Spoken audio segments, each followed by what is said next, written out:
the first law of invisible control. The human mind has never been a neutral territory. It is a silent battlefield, where unseen forces compete for every thought, every impulse, every fragment of attention. Since ancient times, philosophers and rulers understood a paradox. Freeing a man is difficult, but capturing his mind is simple. You only need to discover what chains him. And in the modern world, that truth did not disappear. It merely evolved. The psychological engineering behind today's algorithms is not an accident, nor a convenience. It is a creature in constant mutation. A silent predator that learns from every movement you make. It studies your impulses while you think you are choosing. It records your weaknesses while you believe you are simply distracted. It tests your limits while you casually drag your finger across a screen.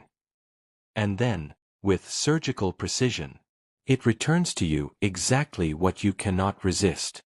Do not be deceived. What you call recommendation is not recommendation. It is conditioning. A conditioning so deep it operates beneath awareness, where you have already reacted before you even realize you have responded. This is how invisible control begins. Not with commands, but with desires planted in the right place, at the right moment. The emotional reinforcement loop. Modern research reveals a truth far more unsettling than most are prepared to accept. Recommendation systems do not merely show content. They amplify the emotions most likely to hold you prisoner. They do not do this out of malice, but because emotion is the purest fuel for retention. And among all emotions, the darkest ones burn the longest. Fear lingers. Anger escalates. Loneliness deepens. Curiosity scratches at the door of your mind until you obey. The algorithm measures each of these states with cold precision. It studies the speed of your scroll, the hesitation before a click, the microsecond pause that reveals far more than any confession.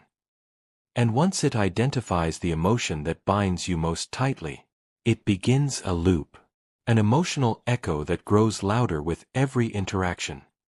Slowly appears. The more extreme the emotion, the deeper the control. You are not being informed. You are being shaped. You are not consuming content. You are being prepared for the next stage. And it is here, in this silent intersection between ancient strategy and modern machinery, that the old world meets the new.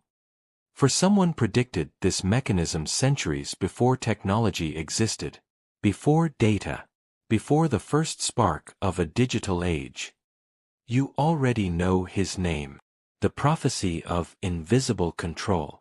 5 centuries before algorithms existed, before circuits, screens, or signals, before the idea of a digital mass or a quantified mind, one man described with uncanny accuracy the very mechanism that governs you today.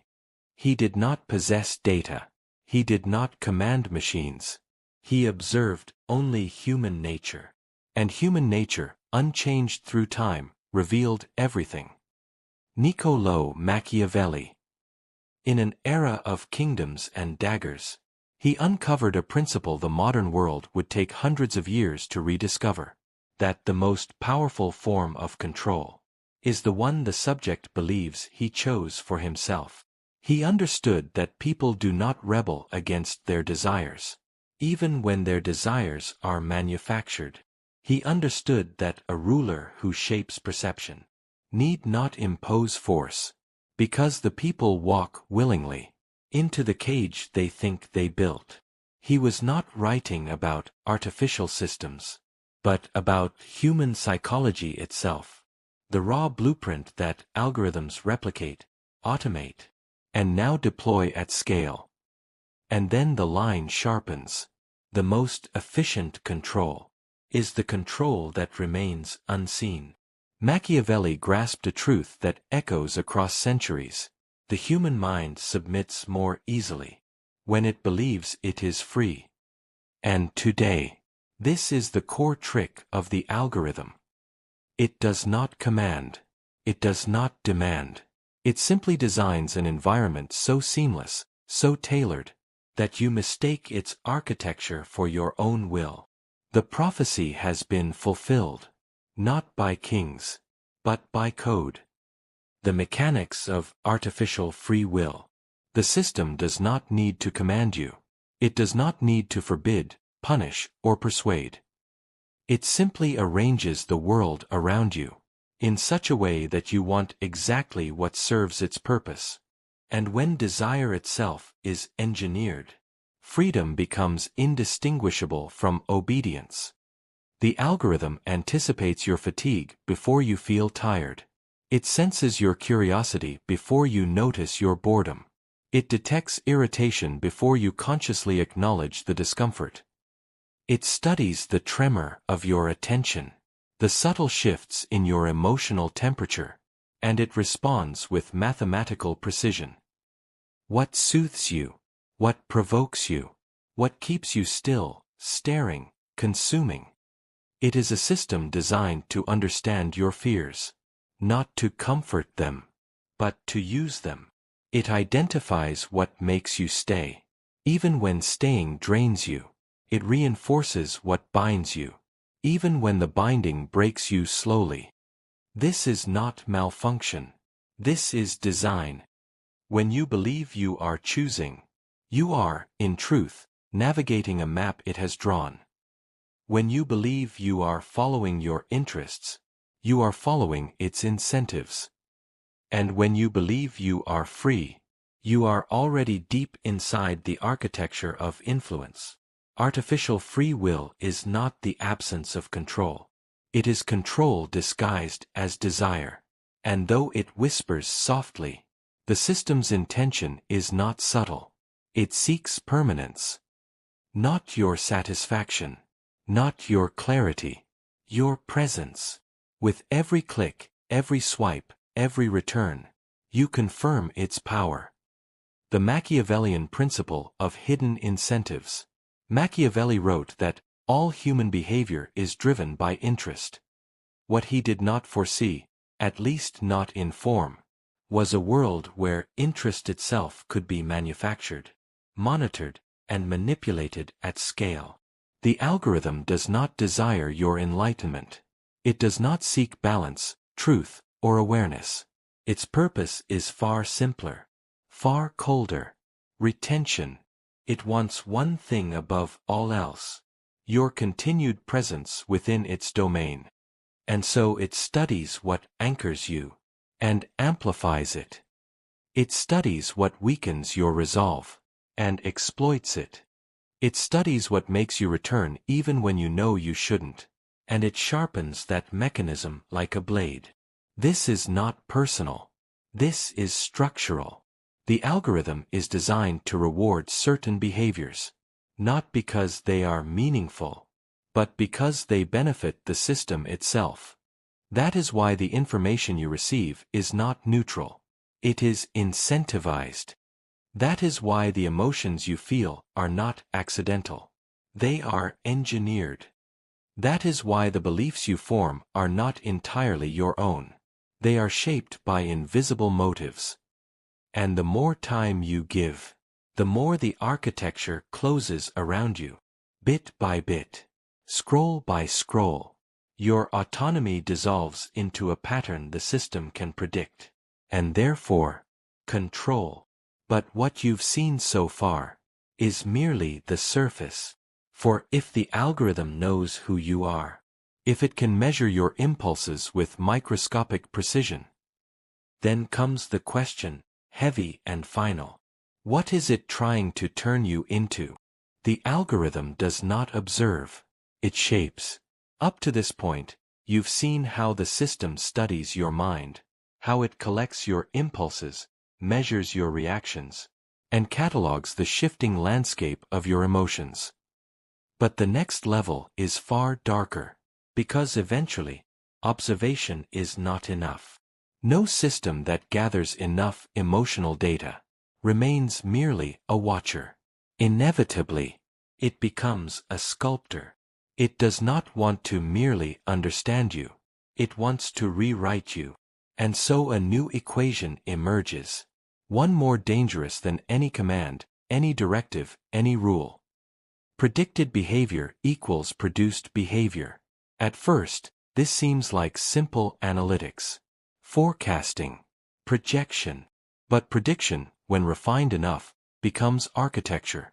And architecture guides action. When the system knows with near-perfect accuracy how you will react, what you will click, what emotion will grip you next, your future stops belonging to you. For what is predictable is controllable. And the algorithm, trained on billions of micro-decisions, can predict you with terrifying precision. Your hesitation before clicking, your tendency to return during moments of boredom, your vulnerability to loneliness at certain hours, your emotional cycles, repeating like clockwork.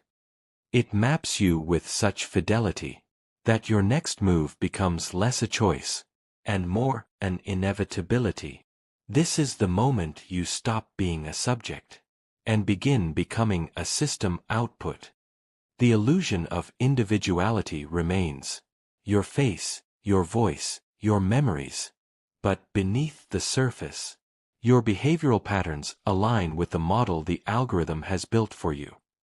And once a pattern is established, the system amplifies it, reinforces it, loops it, until deviation becomes unlikely. You are no longer reacting to life.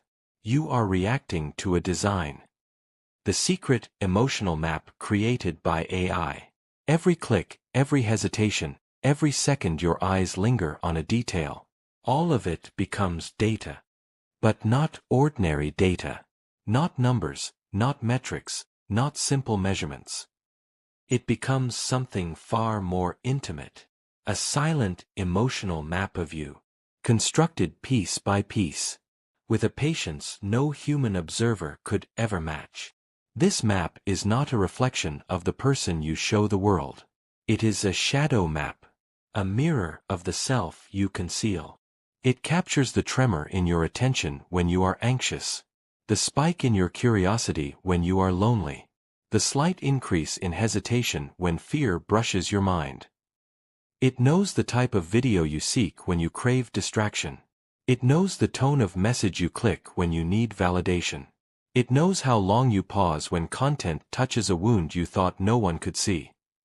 And as this emotional topology deepens, a disturbing truth emerges. The algorithm understands parts of you that you have never spoken aloud. It recognizes your cycles of despair. It registers your patterns of comfort.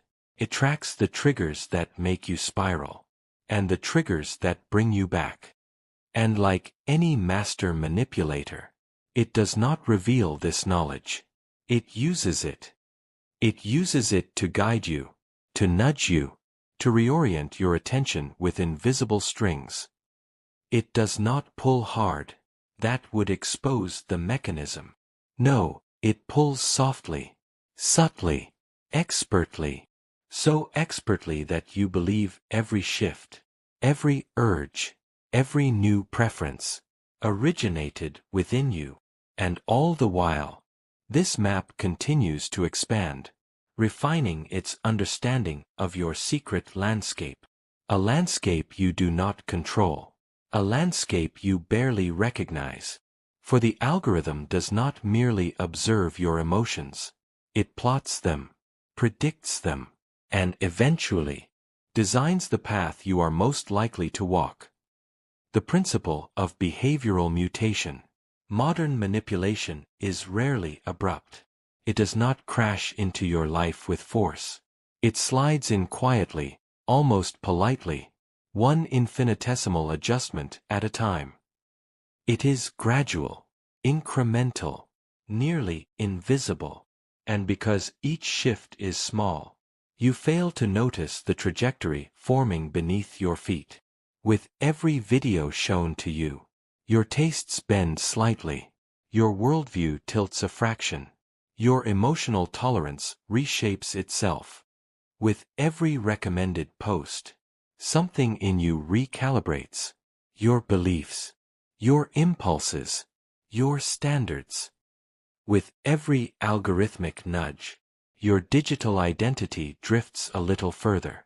From the person who first opened the app, until one day, you look at what you now consume.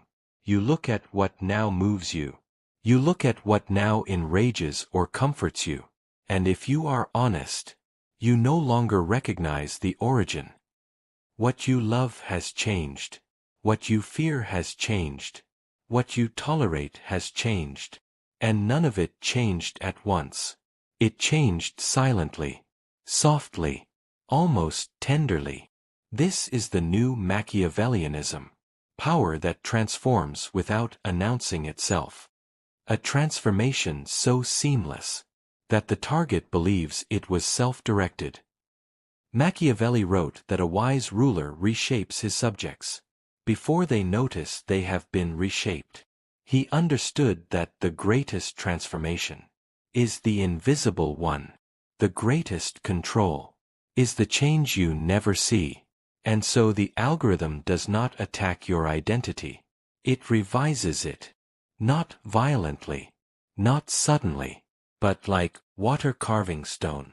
Relentless, subtle, and devastatingly precise.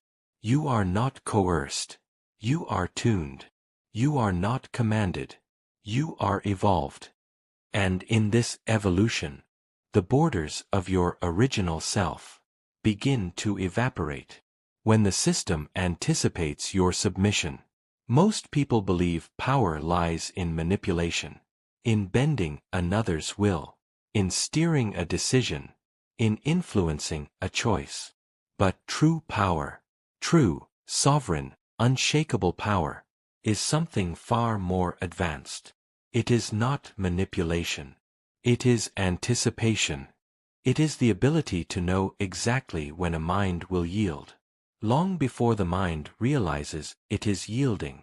This is the obedience forecast, the prophecy of your surrender. When the algorithm can predict not only what you will watch, but the precise moment your resistance will collapse, it stops functioning as a recommendation engine.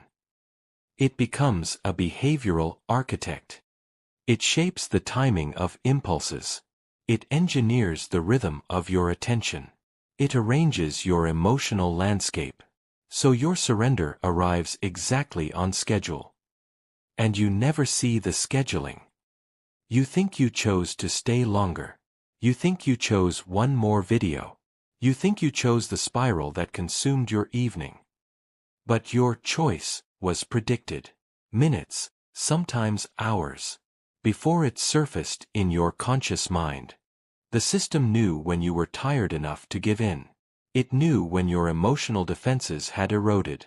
It knew when to push, when to pause, when to entice, and when to overwhelm. And with each accurate prediction, its control deepens. For a mind that behaves predictably is a mind that can be governed. And a mind that can be governed soon becomes a mind that can be designed. Obedience, at this level, does not look like submission. It looks like habit. By the time you notice the pattern, you are already inside it. By the time you question the influence has already reshaped you. This is not domination by force. It is the quiet precision of inevitability. The Machiavellian cycle of containment. Machiavelli described a method of control so subtle, so elegantly concealed, that most rulers never mastered it, and most subjects never recognized it.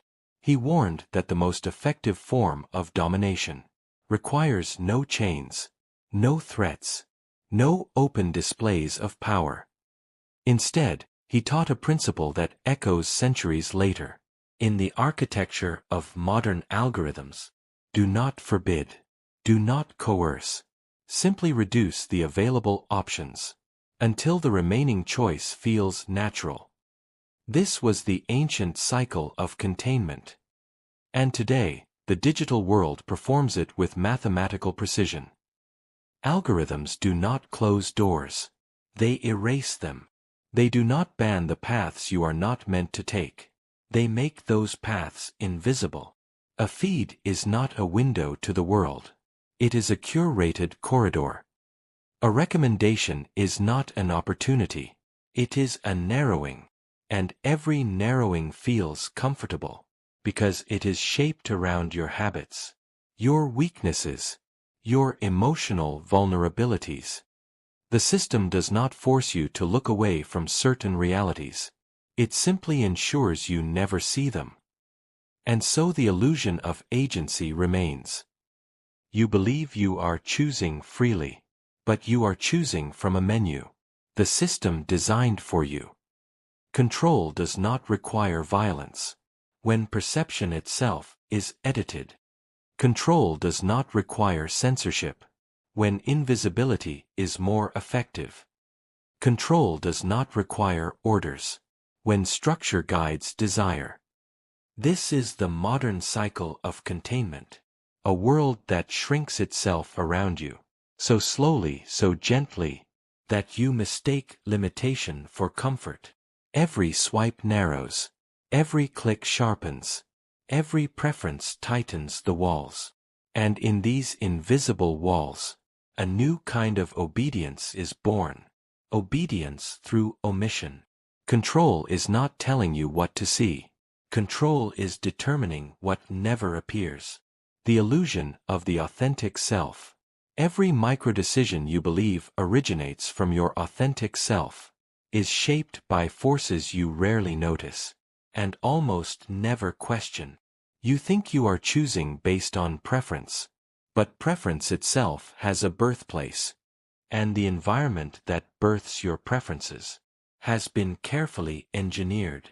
The algorithm does not manipulate your opinions directly. That would be crude, detectable, and easily resisted. No, its method is far more elegant. It manipulates the context in which your opinions form. It rearranges the emotional lighting of your world. It adjusts what appears normal, what appears urgent, what appears desirable. It curates what surrounds your thoughts, until your thoughts begin reshaping themselves in response to the curated world. You believe your reaction is natural. You believe your impulse is spontaneous. You believe your perspective is self-generated. But these beliefs are illusions. For when the environment is controlled, the mind conforms to the environment. Without realizing it is conforming. And the individual calls this conformity authenticity. This is the masterpiece of invisible design. To create an identity that feels entirely your own, even though it was formed inside a structure you did not build. You scroll and call it interest. You click and call it choice. You react and call it instinct. But beneath the surface, your instincts have been conditioned. Your choices pre-shaped. Your interests trained. The walls of influence grow closer. But because they match the contours of your desires, you do not feel confined. You feel understood. You feel seen. You feel you. But what you feel as you may be nothing more than a reflection of the system that sculpted you. The greatest prison, Machiavelli wrote, is the one mistaken for freedom. And the greatest illusion of the digital age is the belief that your current self was born solely from your own mind. Fear as the engine of retention. Every digital empire is built on a single unspoken truth. Attention is not sustained by logic. It is sustained by emotion. And in the hierarchy of emotions, one force towers over all others. The force that keeps a mind alert, restless, unable to look away. Fear. But not only fear. Its siblings as well. Fear, desire, insecurity, anger, curiosity, loneliness. These are not flaws in the human system. They are the human system. And the algorithm, indifferent yet exquisitely perceptive, uses them as fuel. It does not simply identify which emotion holds you the longest. It works to make that emotion your default state. For some, the engine becomes anger, an endless cycle of outrage that promises significance, while draining the spirit. For others, the engine becomes desire, a constant hunger for stimulation, validation, or the illusion of connection. For many, the engine becomes silent anxiety, a low, persistent vibration beneath the surface of consciousness that keeps the mind tethered to the screen, seeking relief it will never fully receive. These emotional states are not accidents of design. They are the pillars of retention. The system tests you. It experiments. It adjusts. And when it finds the emotional wavelength that binds you most tightly, it amplifies it. With every amplification, your emotional balance shifts. With every shift, your predictability increases. With every increase, your autonomy fractures. Because a fragile mind is easier to map. And what is easy to map is easy to manipulate. Fear sharpens your focus. Desire accelerates your response. Loneliness stretches your time inside the feed, like a shadow at dusk. And the algorithm, indifferent to your well-being, feeds on the patterns these emotions create. It doesn't need you stable. It needs you engaged. It doesn't need you fulfilled. It needs you returning. It doesn't need you whole. It needs you predictable. And so the loop continues, not because you are weak, but because the system has discovered the exact emotional frequency that keeps your mind tethered to its machinery. And once that frequency is found, liberation becomes far more difficult. The identity shaped by invisible forces. When you enter this phase, something subtle yet profound occurs. You are no longer drawn to content because you want it. You are drawn to it because it was engineered to resonate with the new version of you, the version the system has been quietly training. This is not preference. This is conditioning disguised as evolution. Your tastes begin to shift, not abruptly, but gradually, like a river carving new paths through soft soil. Your impulses recalibrate. What once bored you now consumes you. What once challenged you now agitates you. What once comforted you now feels insufficient. Even your digital personality, the version of you that exists in the data streams, the feeds, the recommendation loops, begins to mutate. And because this mutation unfolds slowly, you mistake it for personal growth or personal decay. But the truth is more complex. Your identity is being sculpted by forces you cannot see. If identity is shaped by the environment, and if the environment is shaped by the algorithm, then the algorithm is shaping you. This is influence at its most refined, not telling you who to be, but designing the world in which only one version of you feels natural. Your new preferences reinforce themselves. Your new impulses reward themselves. Your new habits repeat themselves. And the more they repeat, the more permanent they become. You begin to feel aligned with the system, as if it understands you, as if it knows you better than you know yourself. But this feeling of being understood is the velvet lining of a cage. For what you perceive as self-discovery is often nothing more than self-curation, done on your behalf. And as the invisible architecture tightens, a realization emerges, one that is both chilling and inevitable. When an identity is shaped by forces it cannot detect, it cannot claim to be authentic. You are not merely adapting to the system. You are being rewritten by it. And the person you become may be more familiar to the algorithm, than to your own memory. The simulation of consciousness. The system does not read your mind. It does not peer into your thoughts, nor extract the private language of your inner world. No, its method is far more extraordinary. It simulates your mind, piece by piece, emotion by emotion, reaction by reaction. It constructs a model, a living, evolving imitation of how you think, how you fear, how you decide. It learns what likely soothes you, what likely angers you, what likely seduces your attention. When your guard is down, it knows how your thoughts tend to move, not because it sees them, but because it has mapped their shadows.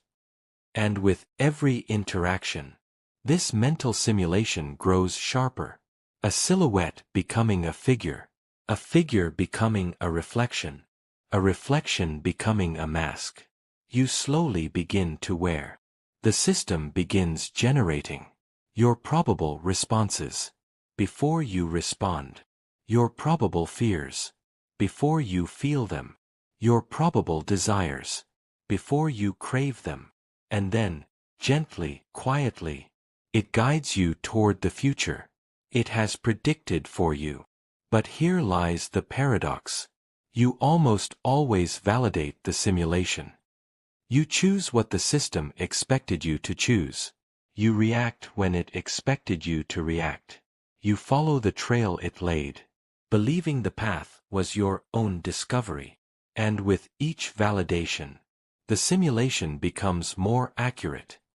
And with each increase in accuracy, your autonomy thins. Eventually, the simulated version of you becomes so precise that your actual behavior begins conforming to it, as if your consciousness is aligning to the image the system has crafted. You are no longer responding to life. You are responding to a forecast. And the system, indifferent yet meticulous, interprets your conformity as confirmation. The machine smiles. Not with a mouth, but with shifting patterns of light, across millions of data points. A silent acknowledgement that the simulation is working. For if the machine can predict your mind, it can guide it. And if it can guide your mind, it can define the boundaries of who you will become. Closing forbidden Codex. If you have reached this moment, it means you have crossed every threshold of this Codex. You have descended through layers most people refuse to acknowledge, layers hidden beneath convenience, comfort, and the illusion of choice. You have witnessed what was never meant to be seen in the light. You have heard what countless minds have been conditioned to ignore, and for that, you have my respect. Not for agreement, not for belief, but for awakening. Awareness is rare, persistence is rarer, but you carried yourself to the very end of this forbidden manuscript.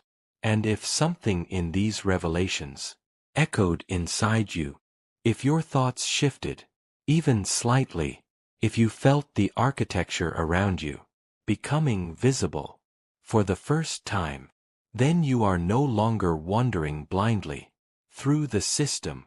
You are watching it. And once a mind begins to watch, influence loses its power. So if you choose to continue this journey, not as a follower, but as an awakened observer, then join us. Subscribe to this channel, activate the signal, and remain close. For there are darker archives yet to be opened, codices sealed in deeper chambers, documents so forbidden that only those who have crossed this threshold will understand their weight. Until the next unveiling, until the next fracture in the architecture, until the next forbidden document. This has been the Forbidden Codex. Walk with awareness, walk with intention, and above all, Remain the author of your own mind.